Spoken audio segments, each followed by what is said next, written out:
ઓથા ગામે ડોંગી નદીમાં કાર તણાઈ, સ્થાનિકોની મદદથી બચાવ, કોઈ જાનહાનિ નહીં।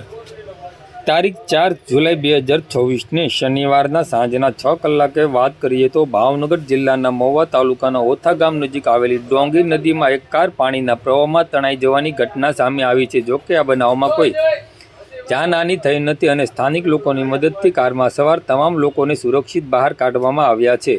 મહુવા તાલુકાના ઓથા ગામ પાસે આવેલી ડોંગી નદીના વરસાદી પાણીના પ્રવાહમાં એક કાર તણાઈ ગઈ હતી। જોકે નાળું આગળ આવી જતા કાર વધુ આગળ વધી શકી નહોતી અને પાણીમાં જ અટકી ગઈ હતી। ઘટનાની જાણ સ્થાનિક લોકોને થતાં તાત્કાલિક મદદ માટે દોડી આવ્યા હતા। તેમની સતર્કતા અને સહયોગથી કારમાં સવાર લોકોને સુરક્ષિત રીતે બહાર કાઢવામાં આવ્યા હતા। ત્યારબાદ મશીનની મદદથી કારને પણ નદીના પાણીમાંથી બહાર સહી સલામત કાઢવામાં આવી હતી। આ ઘટનામાં કોઈ જાનહાનિ થઈ નથી। જોકે કારને નુકસાન થયું હોવાનું જાણવા મળ્યું છે। વરસાદી મોસમ દરમિયાન નદી, નાળા અને પાણી ભરાયેલા રસ્તાઓ પરથી પસાર થતી વખતે વાહન ચાલકોએ પૂરતી સાવચેતી રાખવી અને પાણીના પ્રવાહનું જોખમ ન લેવું જોઈએ તેવી અપીલ કરવામાં આવી છે।